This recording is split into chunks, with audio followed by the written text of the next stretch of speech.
From Houston, Texas, and around the world, it's time to get your champagne wishes and caviar dreams. Welcome inside the Hall of Fame. Now, can you dig that?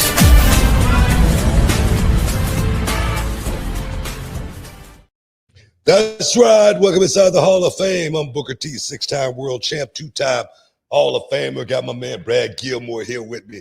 As always, want to thank the people for stepping inside the Hall of Fame, getting your champagne wishes, caviar dreams. Man, I got my voice back. It feels good, too. I thought I was going to have to go to the hospital. To the emergency room, man. I'm serious. I'm like, what is going on, man? Am I losing my voice? It's almost, man, that's the one thing, man. That's the one tool. That's one tool that's taking me through this next chapter. I'm like, I cannot lose that. Like the DOC, man, back in the day, DOC lost his voice. DOC, man. It's crazy. As great as a lyricist, as great of a rapper that dude was, his most valuable asset, man. He lost it. I was drinking tea with chamomile, little concoctions, hot toddies, everything, man, trying to get my voice. How you feel, dog? How you feel, man? I'm feeling good, BT. I'm feeling good. I'm glad you got your voice back. Yeah, it's interesting you bring up the DOC, man.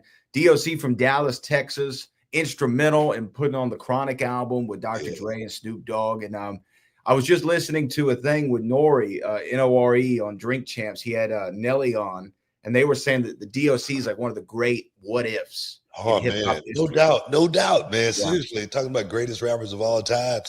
And you really, you really don't even think about his body of work and how good he really was, because, man, he was as quick as that flame, took off, bang, it was over with just like that. Seriously, seemed like, No one can do it better. That's what he always said. DOC, man. There's a documentary out, I think, coming out with somebody who at Reality Wrestling, shout out to Roman, has some involvement with of the DOC's career. So definitely, if you don't know DOC, man, put yourself on game. Better do it. No doubt. Better do it, man. No doubt. Seriously, man. But it's a whole lot. It's a whole lot going on out there. But let's give shout out to Reality Wrestling Glory, going down on March 30th. We got some major players on that's going to be stepping inside Reality Wrestling. AJ Francis, of course, going to be taking on Chandler Hopkins, for the Reality Wrestling Television Champion. That's championship. That's a huge one. But JC Jane, I've been wanting to get JC Jane in the Walker, Texas Lawyer Arena for quite some time, and she's going to be taking on Gigi Ray. And Gigi Ray definitely has been a highlight for Reality Wrestling for quite sometimes, a part of the tag team champions with the Money Birds, Monica Monroe. But love that team, as well as Wes Lee, who's been a part of Reality Wrestling on a few occasions. He's going to be taking on Eli Knight. Eli Knight is someone who I think all this kid needs is the rub. That's all he needs is the rub. And I wonder if this is going to be it for Eli Knight, getting a chance to get in there and mix it up with Wes Lee. On the 30th, guys, on 5 p.m. bell time, Walker, Texas Lawyer Arena. Don't miss out. Don't get shut out. I don't know. It may even look. That's next. That's next week, right? I might have to wait another, to the next time. But I'll just finna say we're under construction, man. We're under construction. We're finna get ready to do some big work inside the Walker, Texas Lawyer Arena over these next couple of weeks.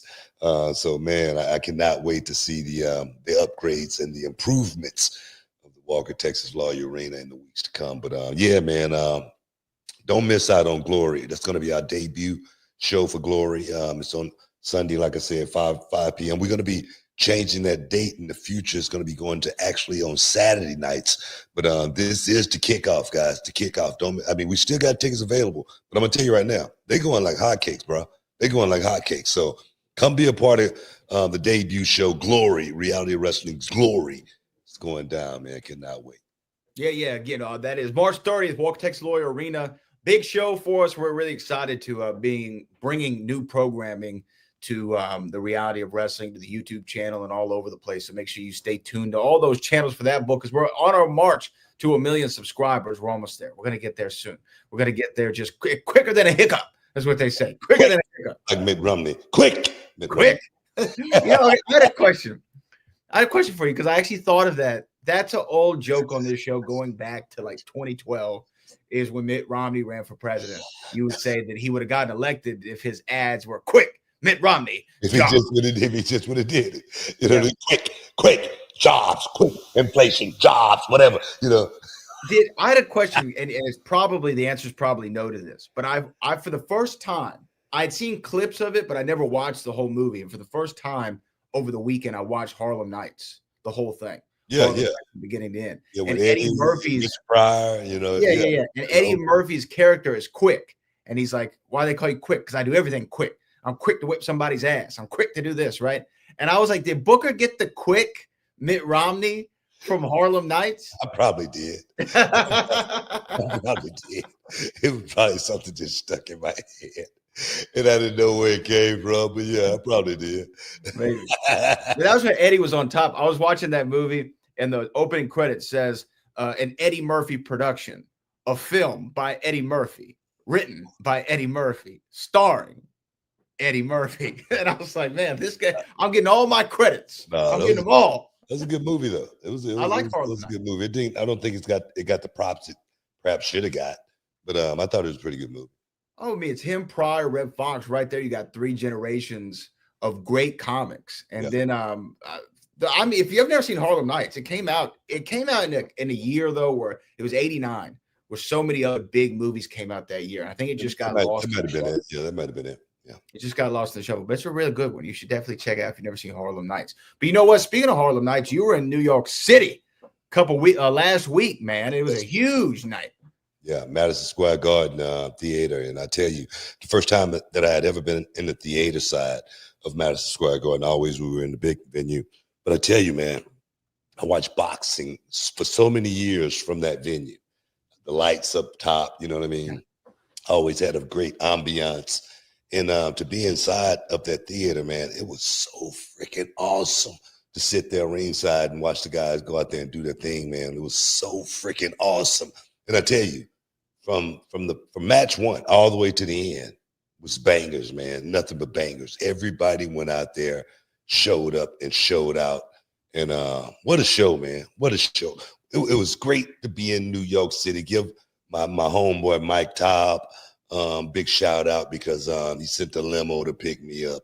I didn't have to deal with the traffic, you know, in New York City. I didn't have to think about getting some grub or anything like that, man. Everything was taken care of for your boy. But appreciate you, Mike, for hooking me up. That's a 30-year relationship. One of my homies from when I first started out down in Atlanta, Georgia. He's a doctor in New York City and doing it big. I got a chance to hang out with his son, Mike Jr. So, man, I had a great time in New York City this time, bro. Seriously. Well, that's awesome. I want to kind of hear more of what you thought of some of the outcomes of the show, especially the main event, you know, between Julia and Stephanie Vauquer. Stephanie Vauquer standing tall now in NXT. No, man, I talked about the journey of both of those ladies, you know, coming from, you know, from afar and find their way all the way to NXT and then not just come to NXT, but conquer it, you know, come and do exactly, you know, what they came there to do. And that was, you know, win gold, man, make a name for themselves. And now Stephanie Vauquer, you know, she's on top of the world right now. But Julia, man, take nothing away from her as well. I mean, she's a star, man. Put her on the main roster. You know, do whatever with it. She's definitely going to be a standout here in the WWE for quite some time, you know. So I think overall, literally, like I say, from top to bottom, I feel like overall everybody won on that show. Everybody won. Everybody got a rub on that show and definitely can move to the next plateau. Yeah, well, I know we're coming up against a break. I got some more questions for you about that MSG show, though. Yeah, man. I mean, I thought we got about another minute. Oh, okay. Well, let me ask you then. Let me ask you this. Your guy Moose, you've been pushing for this for a while, for Moose to be a part of the WWE world, and he and Obafemi, MSG, Madison Square Garden Theater. You can't get much bigger than that. How did you feel to see Moose and Oba out there? Well, we got 1 minute exactly to answer this, and the thing is, I'm gonna answer it on the way back, on the back end. I want you to answer as far as what you thought about Moose in his performance. Man, I thought Moose did what he was supposed to do, and he knew his assignment. And you know what was awesome is when he came out for his entrance, it felt like a big fight, and it almost made me think, because they're such big guys, Oba and Moose. It kind of made me miss that era a little bit. It felt like it was a match from an era or a generation prior, not a whole bunch of, crazy athleticism, although there was some, but it was just two big dudes, as you always say, no bread, no water, just meat, going out there and getting the job done in the square circle. And it felt like, you mentioned those boxing matches you saw in MSG. That's kind of what this felt like. It felt like a big fight. Yeah. And I thought that it was awesome. So shout out to Moose, in my opinion. Big shout out. But we're going to take a break, guys. Stick around. You're in the Hall of Fame, man. We'll be back in a minute. Fellas, let's talk about confidence. The kind of confidence that counts when it's time to step up and deliver. And that's where Blue Chew comes in. Blue Chew is the original brand offering chewable tablets designed to help men achieve stronger, harder, and longer-lasting erections. We're talking about getting in the game and staying in it. And you know what they say, man. If you stay ready, you ain't got to get ready. And with Blue Chew, you can take these chewables anytime, day or night. So you're always good to go when the opportunity strikes. And the best part, the entire process is done online. No doctor's visits, no awkward conversations, no waiting in line at a pharmacy. Ooh, yeah. And Blue Chew is putting their money where their mouth is, offering you a whole month for free. It's simple. You sign up at BlueChew.com and consult with one of their licensed medical providers, and once approved, you'll receive your prescription delivered discreetly right to your door, made in the USA and ready to go when you are. Now, Brad, let's get real. Does it work, man? They'll mistake you for a soldier at full salute. You'll be pitching a tent like a true Eagle Scout, man. Blue Chew won't stop until every man is bricked up like a brick house. That's the mission, dog. And listen, confidence is key, especially when you're all bricked up. There's nothing sexier than a man who's ready to go. And at BlueChew.com, they can help bring that energy when it matters most. Don't miss out on what could be the best night of your life. Make life easier by getting harder. Discover your options at BlueChew.com, and we've got a deal just for our listeners. Try your first month absolutely free. Visit BlueChew.com, use the promo code Booker, and there's more details and important safety information. And as always, we thank Blue Chew for sponsoring the Hall of Fame podcast. Oh, yeah, man. Welcome back inside the Hall of Fame. I'm glad you had that last paragraph. Nothing sexier than a man. Every time I hear it, I start laughing. All bricked up.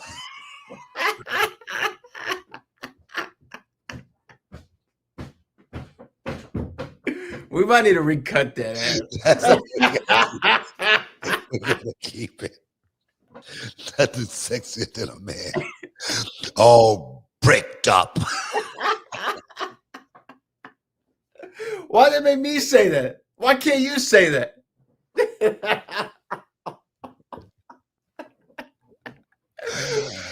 Oh my God. That's awful. Welcome back inside the Hall of Fame. We talking about Madison Square Garden. We talking about Moose making his NXT debut against. Wait. Moose had nothing to do with the commercial, by the way. Like, those are two separate. When I'm talking about Moose in the commercial, we're talking about Moose at Madison Square Garden. Oh man, Moose is bricked up.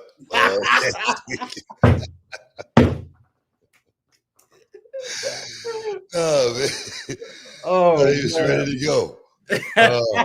In Madison Square Garden against Oba Femi, man. No, man. Two guys, man, went out there and, like you say, throwbacks.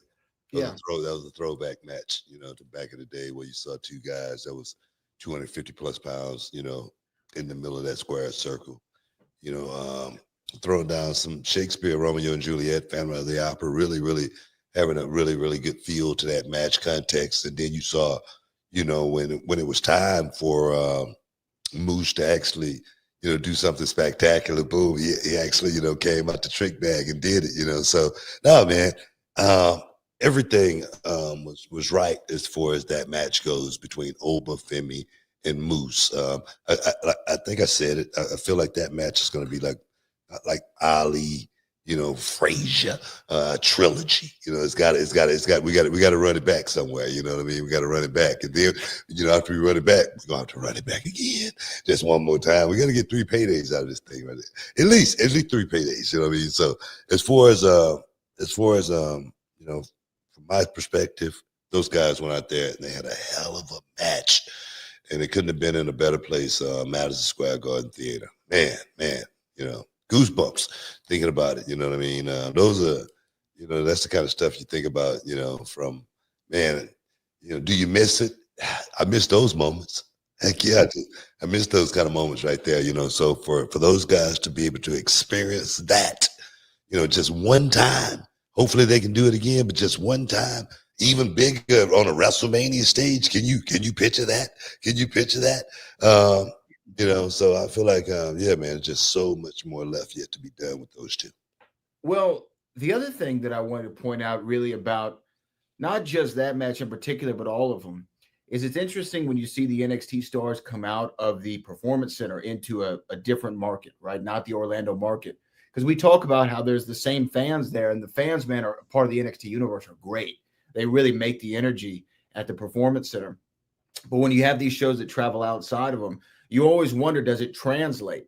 Do the little things that they do translate? And even in Oba's entrance, the whoo, whoo, it translated. Everybody was doing it. They knew the protocol. And that tells you that that television audience, like you said, man, you can't, there's nothing like it. That broadcast television audience on the CW that NXT is now reaching, bigger reach. 98% of homes have access to CW. And you can see that in the Mecca, Madison Square Garden, New York, they knew the small little things about, everybody's entrance and stuff like that. That tells me a lot. Well, what spoke volume to me was the guys being able to go out and perform in front of that New York City crowd. They say if you can work there, you can work anywhere in the world, man, because that crowd is different. If you stink it up, they're going to let you know. They're going to let you know real quick. And we didn't have one stinker, man. I swear. The crowd was almost standing on their feet the entire show. It was a couple of maybe one match that took them down a little bit, but most of the matches had them up here all night long. And I was like, wow, man, what a feeling to be able to go into New York and work in front of that crowd and they respond the way that they did. But that, man, we on our way. We on our way, man. So it was a great experience. What I think Corey maybe pointed out, or maybe it was Vic, was in the match with Axiom and Frazier and the Hardys. The Hardys in 2000 in Madison Square Garden had that first tag team tables match at the Royal Rumble. And then now it's been 25 years since that.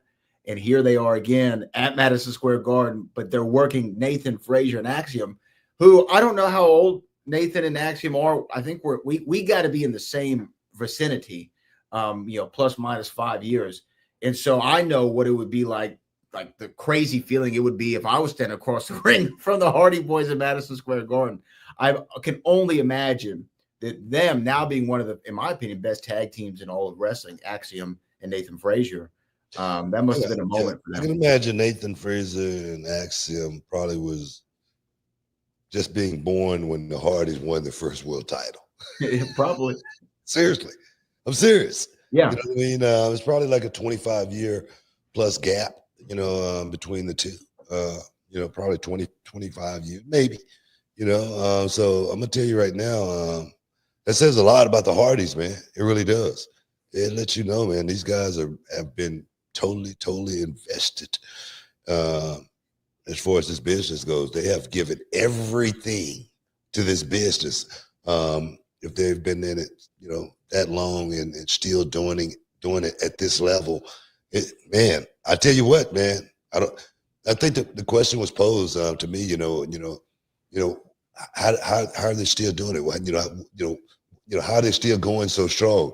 I really can't answer that question. I really can't. I mean, that's a question that I cannot answer because, maybe it's the old, a body in motion stays in motion. Yeah. You know what I'm saying? Because I can imagine, not doing that, and how their bodies probably would feel. So man, do it until the wheels fall off. That's the way I see it. Did you see Matt and Jeff there? Obviously you saw them. Did you get a chance to chat with them? Yeah, we kicked it, we talked it, we chopped it up, and it was cool. They was talking about how cool it was to be back, in MSG, how cool it was to be there working in NXT with Axiom and Nathan. That right there, man, that's the ultimate paying it forward. It is paying it forward, going out there working with that kid that watched you so many times, out there do your thing, and they wish that they could actually, be you perhaps one time. They aspire to be the Hardys, and then next thing they're there. And I say that because I remember the first time, Butch Reed came to the Global Wrestling Federation. He tag teamed with my brother and I, and it was such a freaking high, that we had Butch Reed in the middle of a ring with us, in a 6-man tag, So I know how those guys feel being in that position. And I tell you, man, what a great match. What a great match. Hardy's brought it. And, let you know those guys, like the old cliche say, they still got it. They still got it, man. And like you said, to be able to have this crossover TNA is so cool. It gives us such cool matchups. What do you think of Roxanne and Jordan? Man, what a match. What a match. What a finish. What a finish, man. Right in the middle of the ring. Something I talk about all the time. You're going to lose, you lose right in the middle of that square circle. And, Roxanne Perez did a hell of a job. Jordan Grace did a hell of a job. Like I said, that was a main event. That was a championship match, in my opinion, anywhere in the world. And they went out there and rocked it, man. They did a hell of a job. Yeah. Yeah, it had another feel to it. Jordan Grace has a presence. There's no doubt about it. Obviously Roxanne is Roxanne, and she's going to go on to do great things on the main roster, as we already saw at the Elimination Chamber. But this one felt awesome. And, and it just continues the trend of wrestling right now. I even saw wrestling at a big presence at South by Southwest. What's his name? Zilla Fatu was there with the Hardys, and I saw that Jeff Hardy painted Zilla's face up like Umaga and things like that. So it was like a cool moment right now. And it's just cool to see wrestling just bigger than it's ever been, right now going into WrestleMania in Vegas. Can you imagine? We better not put out an APB too much on B1. We need to stop talking about it. I know I just brought it up, but we need to stop talking about it so that. Why you keep bringing it up there? Why you keep bringing it up? I'm gonna tell you, bro, it's gonna be so loud. I'm about to be bricked up at B1. I'm going in early, man. I'm gonna get in. I think I'm gonna get in early Wednesday. And just make a week out of it. Yeah. And I got a lot of things to do. A lot of things to do in Las Vegas, baby. Oh yeah, stay up all night and stay up just a little bit longer. That's the way it's gonna be in Vegas, dog. I can't wait. I'm giddy. You know what I mean? Let me get some of that blue chew before I get out there, too. Hey, stick around, guys. You're in the Hall of Fame. We're going to be bricked up in Vegas. We'll be back in a minute. Hey, this is Booker T, 6-time world champ, 2-time Hall of Fame. I got something for you guys, man. Look, when I was a kid, man, cereal was my jam. But now, since I'm a grown man, I'm looking for something that gives me more than just a sugar rush and carbs, man. That's when I found Magic Spoon. Look, it's a cereal that gives you the taste of your childhood favorites, but without sugar and packed with tons of protein. And if you're already a fan of Magic Spoon, then you need to listen up to this, because I've got some big news. Magic Spoon has taken that amazing cereal that we all love and turned it into high-protein treats. These new treats are light, they're crispy, and they become my go-to snack, especially before or even after the gym. Yeah, man, every serving of Magic Spoon cereal has 13 grams of protein, 0 grams of sugar, and only 4 grams of net carb. That fruity and cocoa flavor are the classic ones, but there's a whole lot more to try, man. And those new treats, they've got 12 grams of protein and come in flavors like marshmallow and chocolatey peanut butter. Perfect when you're on the go or you need a quick snack to fuel up before that workout.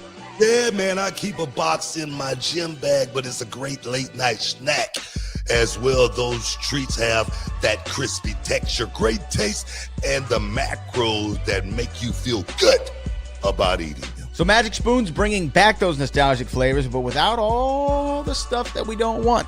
So if you want to try it for yourself and get $5 off your next order, go to magicspoon.com/HOF. That's magicspoon.com/HOF. Or you can even find it on Amazon or in your nearest grocery store. That's magicspoon.com/HOF for $5 off. Magic Spoon, hold on to the dream. Boom, welcome back inside the Hall of Fame, man. Want to let everybody know to keep checking your boy out every Sunday night on WWE LFG. Taking over the show, man. I'm taking over. Kicking ass at the same time. I got a hell of a team. And so make sure you guys tune in every Sunday night, 8/7 Central on A&E. Well, there was a lot of consternation this week on LFG over you, Punk, and Undertaker's reaction to a certain promo. Did you have any more comment on that? No, my boy. That's my boy. He's a monster, baby. He's a monster. His name Jasper Troy. You know, I call him Pastor Troy because every time he step up, man, it's about to get biblical up in this mug, dog. So no, dog, he's doing everything that we talk about. And let's go out and you don't want anybody to give it to you. You want to take it. And that's what Jasper Troy is doing right now. Big ups to my man. Pastor Troy. I like that. Hey, you know what? There was we've talked about this before. Every so often an outlet will put out a list of some kind, right? And almost a week ago, there was a list that came out from BET, Black Entertainment Television. They put out a list of the top 15 greatest Black wrestlers ever. Yeah. Right. In celebration of, obviously last month was Black History Month. Going into WrestleMania season, wrestling's the hot issue. Everybody's got a wrestling list right now. And BT put out their 15 best Black pro wrestlers list. Now, I saw this link going around, and as soon as I saw it, maybe in about 15 seconds, I sent you the link. It was why you were actually at MSG. And it happened to be a commercial break, thankfully. And I sent you the list because, sometimes you've said this, and I agree, times you feel perhaps overlooked for your place. Yeah. At times you get your props, sometimes you don't. Sometimes they put certain people above you on the king list, which, come on, we all know. We all know who the greatest king of all time is. That's not even a question. Yeah. Jerry the King Lawler would say that King Booker is the best king of all time. Okay? Like, that's how, solid. It's like the First Amendment. You have the freedom of speech, right to protest, and King Booker is the best king of all time. Hey, man. But this list came out of the 15 Black wrestlers, and you landed at number 1 on the list as the greatest Black wrestler of all time. Now, I do want to make the distinction that you're one of the greatest wrestlers of all time in general, regardless of cultural background, but it has to be significant for you representing where you come from and who you've represented and what you've meant to so many people, a part of that community over the years. It's got to mean a lot to be number 1. Well, it's a hell of a lot higher than Mark Henry rated me. I think Mark Henry had you like 8 or something. Yeah. Carlos Colon ahead of you. Yeah, it's crazy, man. But no, I appreciate that, man. I really do. My body of work has been, exponential, man. It's been vast. And I'm still working my butt off to, make sure this next generation, find their way through this journey as well. It's not easy. There's so many pitfalls and so many holes and bumps in the road. You can landmines you can, fall on, so I'm trying to, let these young guys see how you could be really, really successful in this business. But think about parlaying that success into whatever you're going to do next. I think that's what's really, really important. But for me, the journey was always going to work, putting my boots and my hard hat on. A lot of times I felt like I had my stethoscope on around my neck because I felt like it was 24/7, man. I was on call 24/7. We was on a phone call just last week. I'm trying to raise some money for my man Knobs with the Nasty Boys. And he's going through a little something right now. So, guys, if you're out there, if you're listening, you can support Brian Knobs do that. But we were talking about a story that we used to always talk about. I used to always, say in the locker room. And Chavo Guerrero, he brought this up as well. He was like, man, congratulations, on the honor. And he said, man, you always used to say you was top 5 in the world, in that locker room. He said you would throw it in Bagwell. He was like, man, we all had to listen to it. I always used to say I was top 5 in the world. So many people, they would say, well, what number are you? And it really doesn't matter. I know I'm hovering. Sometimes I might be up here. Sometimes I might be down here, but I'm top 5 in the world, bar none. And then for something like that to come out, kind of like prove my point, man. I always thought I was pretty good at what I did, perform. I never thought I was the best wrestler in the world, but I always thought I was a really, really good performer. And that's what the difference was as far as I always said top 5 performers. I never said top 5 wrestlers. That was the caveat. But no, man, it's a beautiful thing, man. That my people know how hard I've worked and what I've brought to this game and what I left as well. So now, man, it's a beautiful thing, man. It really is. I want to read. Can I read the passage from it here just so we can put it in context? So they spend a lot of time right there. Half the article is just having to list the titles that you won. But it says, in a lot of ways, Booker T has achieved more than any other black wrestler to ever lace up a pair of their boots. A double Hall of Fame inductee, both as a single act and as a tag team duo with Stevie Ray. A world champion and a valuable asset to the company who didn't know they needed him so much when they took a dip in 2006. Booker T became so valuable for the WWE and wore so many hats when they needed him that Kurt Angle once said that Booker was one of the 5 greatest to ever do it. How many wrestlers popular enough to run for the mayor of Houston? It also says your best match was against The Rock at SummerSlam 2001, and you were active from 89 to 2012. I thought you started in 90. 90, yeah, they got that's it. People put 89 all the time. They try to date you. I don't know what I try to make me older than I am. And by the way, even 2012 is kind of inaccurate. You just had a match in 2025.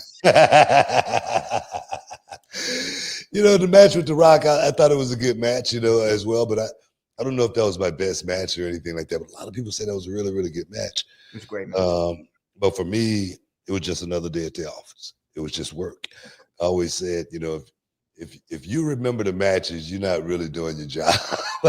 You know what I'm saying? Because I always thought it was for the fans to remember those matches that did come remind me one day, and then I'll go back, oh, yeah, I remember that, whatnot. But I was always thinking about what was next. I was always thinking about the next act. I was always thinking about the next show, the next opponent, the next town, the fans who I was going to have to, perform in front of next, So for me, there again, it's just all been work, but the work paid off at the end of the day, because when I got in this business more than 30 years ago, I said when it was over with, I just want my name to ring with the best wrestlers that have ever did it. And I feel like I've achieved that. I feel like, my name ring, right there with all of the greats that have ever done this, so I appreciate BT for honoring me and giving me that honor and putting praise on me like that, man. It means a lot. It really does. Because I've said it, you've heard me say it, I don't think I get my props, but there again, people can look at, BET and they can say, well, they just like Booker T more.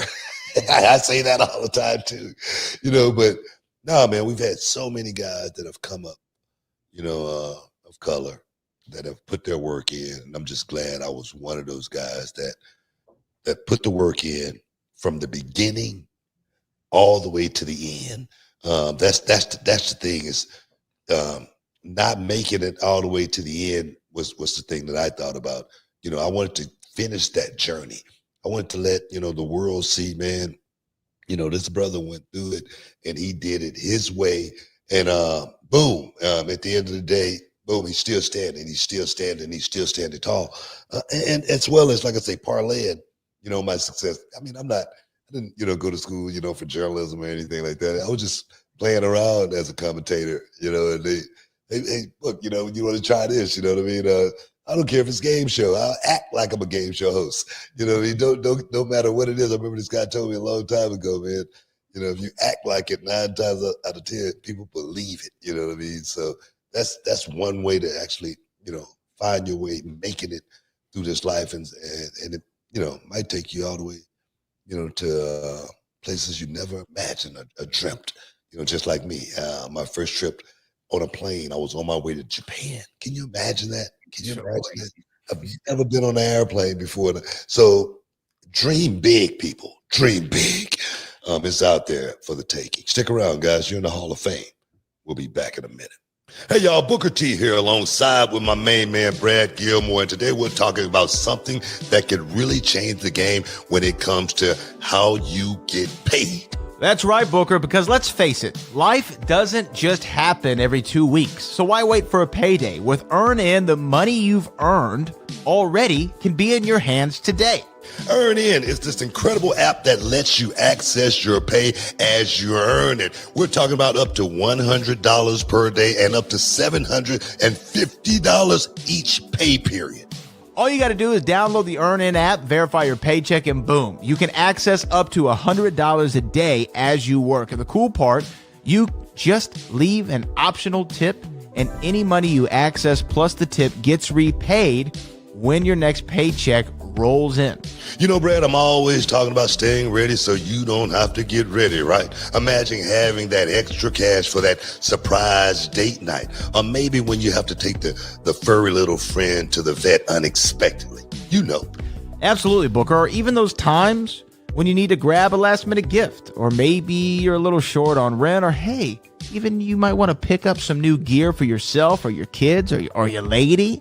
Folks, make EarnIn part of your financial playbook. Join over 3.5 million customers who are finding financial stability and peace of mind thanks to EarnIn. So don't wait around for a payday. Get your money when you need it and take control of your finances. Download EarnIn today and experience what it's like to access pay on your terms. Get started with EarnIn now and join the millions who are getting their pay their way. It's time to EarnIn, not just earn. Check it out, man. Boom. Welcome back inside the Hall of Fame. But yeah, man. Like I say, BT, keep them coming, man. Keep the honors coming. Oh, man. I know, I started to send Devon a copy. Make sure he got it. I'll go send one to Mark Henry. Make sure he got it. Mark was on the list. Mark was on the list. Mark was on the list. Yeah. Mark deserves why don't we go through the list for a second? Should we go through it? Let's just do it. Let's see who's on the list. All right, so let's go from 15. Let's start at 15. Because I will say this list had a couple surprises for me. Okay, number 15, Jazz. Number 14, Shelton Benjamin. 13, Naomi. 12, Jacqueline. 11, Big E. 10, Devon made the cut. 10, Devon Dudley. Devon made the cut? Yeah. You gotta be kidding me. You're starting to like this list less, huh? Number 9 is the wonderful Bianca Belair. Number 8, Bobby Lashley. Number 7, Ron Simmons. Number 6, JYD. Number 5, Sasha Banks. Number 4, Mark Henry. Number 3, Kofi Kingston. Number 2, Dwayne The Rock Johnson. And number 1, Booker T. Anything stand out to you as look, there's no big cat or any lad I know. And I'm trying to think if there's anybody else. Bobo Brazil is a name that gets thrown out a lot for what he did for the business. Hacksaw isn't on there. Butch Reed.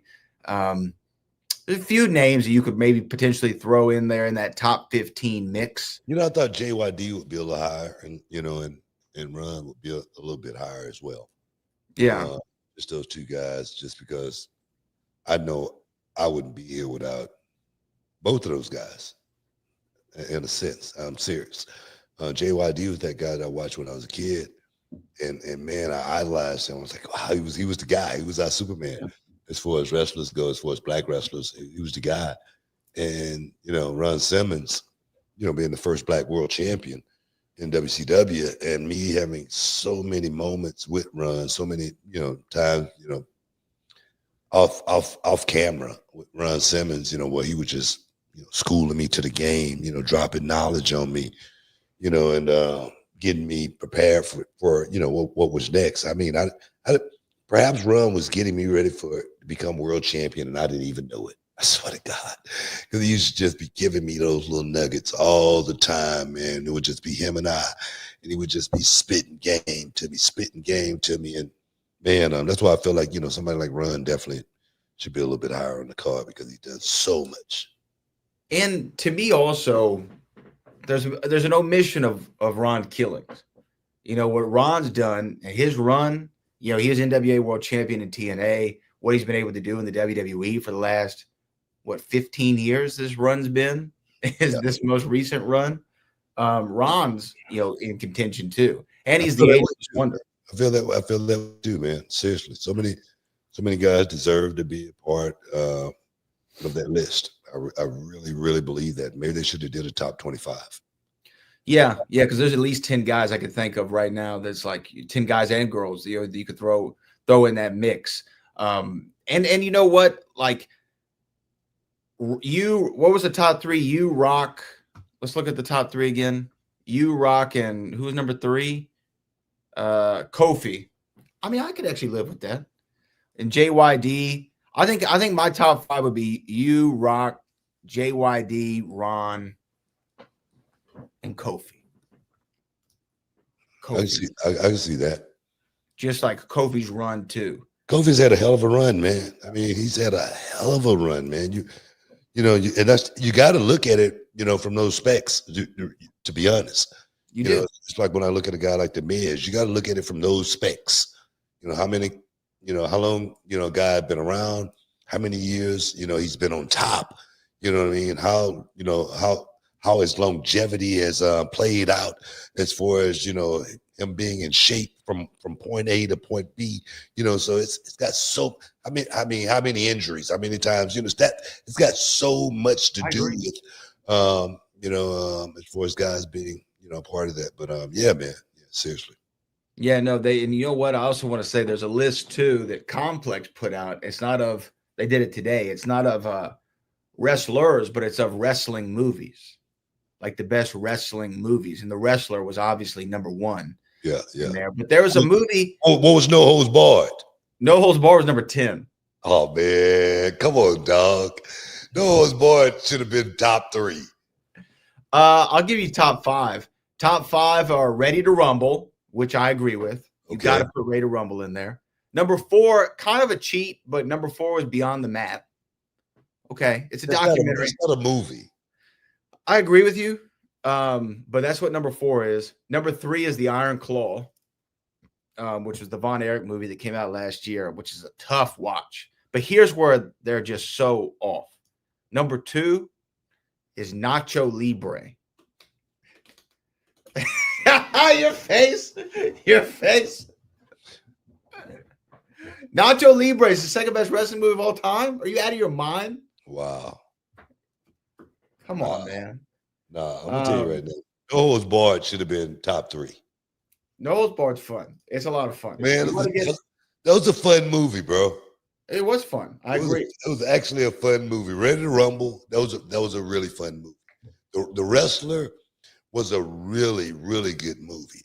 Yeah. The Iron Claw. I mean, if you just wanted to go and, cry the whole movie, it was a good movie. But it wasn't a movie. Watch. I would not put that movie over, No Holds Barred. No Holds Barred. I wouldn't do it. The Wrestler is the best wrestling movie, right? It has to be. It really is. Yeah, it is. There was one on here I'd never heard of, Body Slam with Roddy Piper. I never heard of that. I never even heard of it. That's what I'm saying. How you gonna put that over No Holds Barred? It was number 9. Yeah, I don't know. I don't know how you do that. It's ridiculous. Nacho Libre? Are we serious? Nacho Libre is the second best wrestling movie of all time. Did you watch Nacho Libre? Did you see it? Yes. Well, I'm gonna tell you, I didn't see it. I mean, it did. It's funny, but I wouldn't even say it's a wrestling movie. Yeah, that's what I'm saying. It's not. It doesn't seem like a movie that I would want to watch. No. As from a wrestler's perspective, The Wrestler.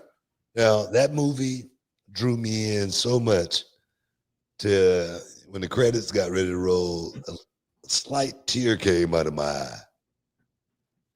And I was like, let's go, baby. Well, I break all the way down because it was a really good movie. It really made me feel, the realism of, the professional wrestling game and how you could end up as a professional wrestler. That's why I love that movie so much. It really brought you behind the curtain like no other movie that we had ever seen before. Now, on the other hand, No Holds Barred, it was just funny. It was funny. It was 80s wrestling, at the same time. It had a stupid concept, Hogan, stupid faces he was making in the movie. It was just dumb, but it was like Ready to Rumble. Ready to Rumble was stupid, funny. Yes. It was 90s wrestling.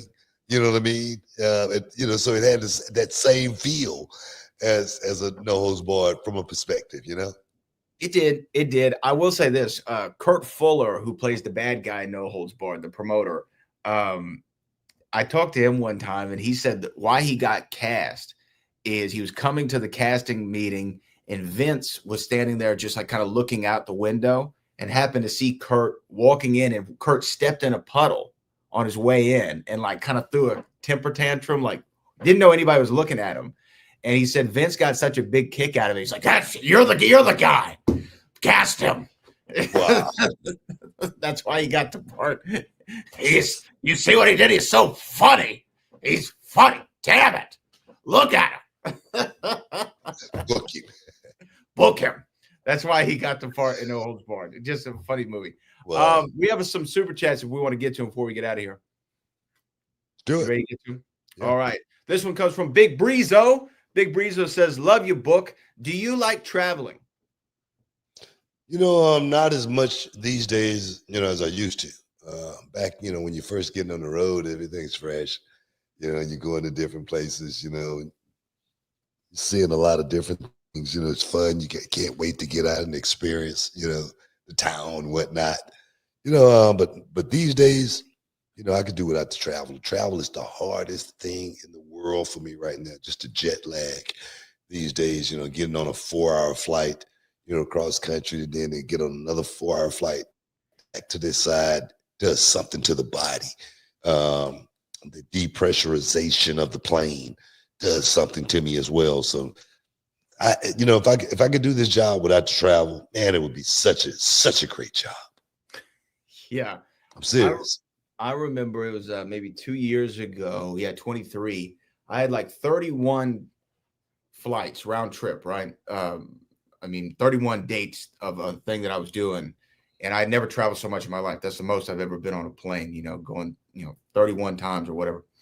And I remember distinctly changing in an airport. Like I was in a suit and I changed into like kind of a hoodie in the bathroom stall. And I thought to myself, how the hell did Booker still doing this after all these years? Like I'm worn the hell out. My legs, man, just walking through the terminals, from gate to gate, man, it's so freaking hard. It's the hardest thing in the world these days, but still doing it, man, somehow, some way.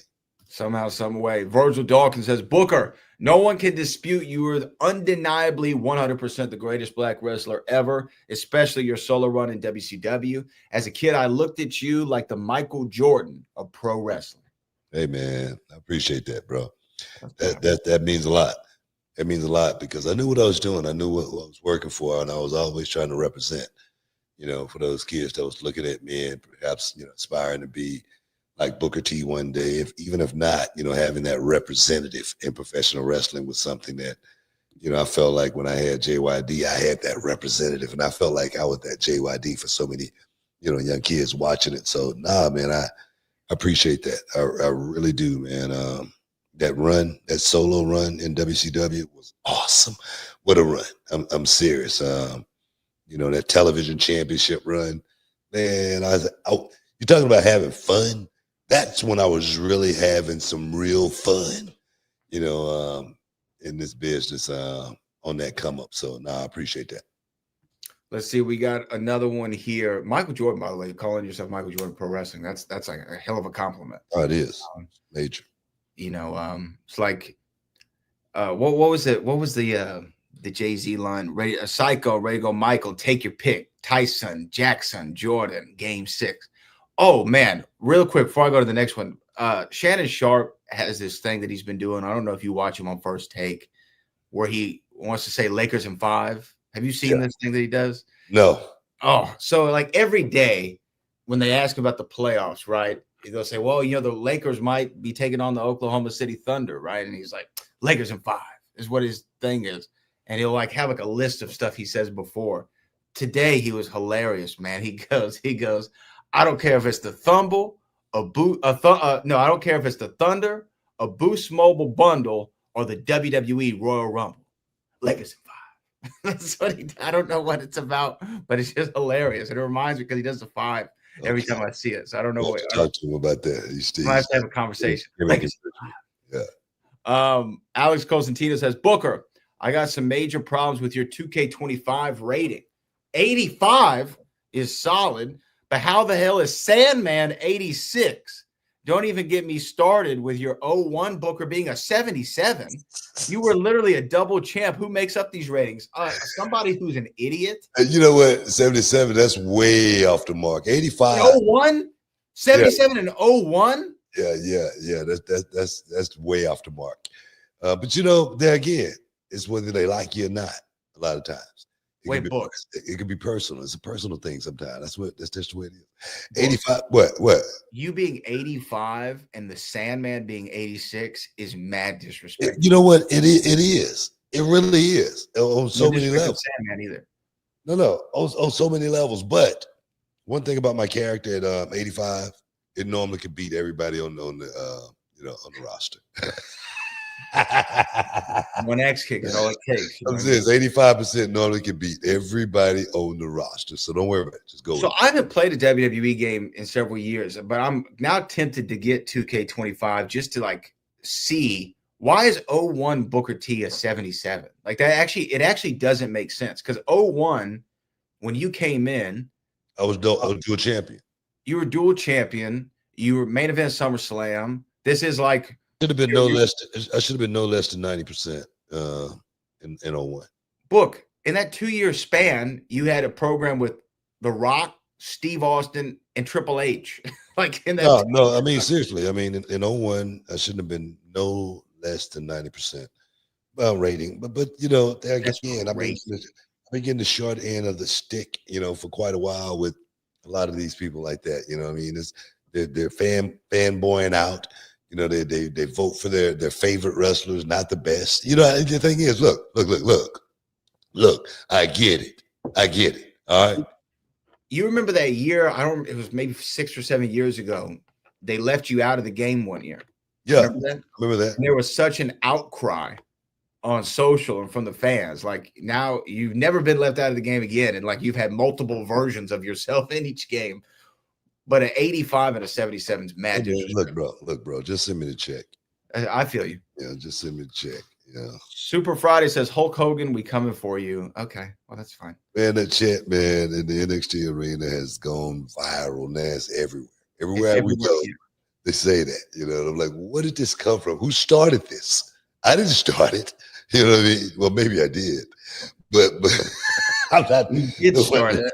I'm not the one who's continuing it, So guys, give me a break on the Hulk Hogan. We coming for you, all right? Oh man, Hogan had a rough weekend. I don't know if you saw that, bro. He's having a rough senior life. No, yeah. Senior life. Yeah. You know what I mean? That's they call him what do they call him now? MAGA maniac or something. MAGA mania, brother, running wild.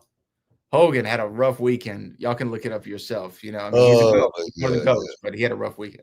Yeah. Super Friday says many wrestling fans today don't know the match rules. I think it would help WWE if they publish a standard match rules book on their website. Then we can boo the heels and when they break the rules.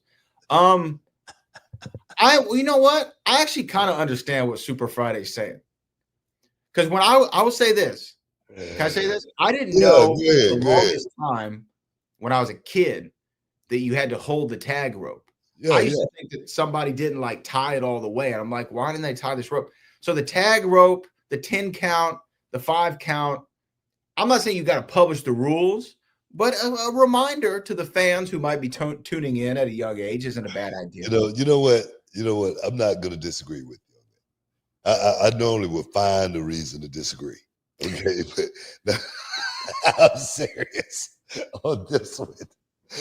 I gotta agree with you. I gotta agree with you because the 5 count is very, very important. Sometimes we overlook that. The 10 count, some people may not know exactly what that means. You know what I mean? Actually throwing a person over the top rope. What is the rule? So having used to be a DQ. It used to be a long time ago. That rule went out, I don't know, 40 years ago. 30, at least 30 years. Yeah. More than 30 years. Whenever Bill Watts, whenever he didn't have the book anymore, right? As soon as Bill Watts got him out of there, they stopped that rule. But yeah, I mean, some of those though, honestly, when you think about it, like not going over the top rope, like remember they used to count when you were up on the turnbuckle. Yeah. You couldn't be on the turnbuckle. Like for a high flying move, you're not supposed to be up there. Hey, I'm counting you. 1, 2. In and out from the guys, making the tag, coming in the ring and getting out. It's normally a 5-second rule. AEW has changed that to an unlimited amount of time. To a 5-hour rule. You can just stay in on the tag now. And the guy on the outside, he just stay there and watch. Those are all our super chats for the day. We appreciate everybody for hanging out with us in the Hall of Fame. The 5-hour count in AEW is what we're going to call that. Oh, my God, man. They're changing the whole name of the game. I think that's what they're trying to do. But that's another story. We got to get up out of here, man. I want to thank everybody for stepping inside the Hall of Fame, getting your champagne wishes, caviar dreams, man. Make sure y'all check me out tomorrow on NXT on the CW as well. Me and my boy Vic going to be controlling the control room. My man Corey Graves, he's in Belgium right now. I'm doing some stuff with Monday Night Raw. Glad to see Corey Graves get his feet back in the game. But man, I want to thank you guys again for stepping in with me. As always, Brad, for the heavy lifting and getting the job done. And until next time, peace. We love you. We out.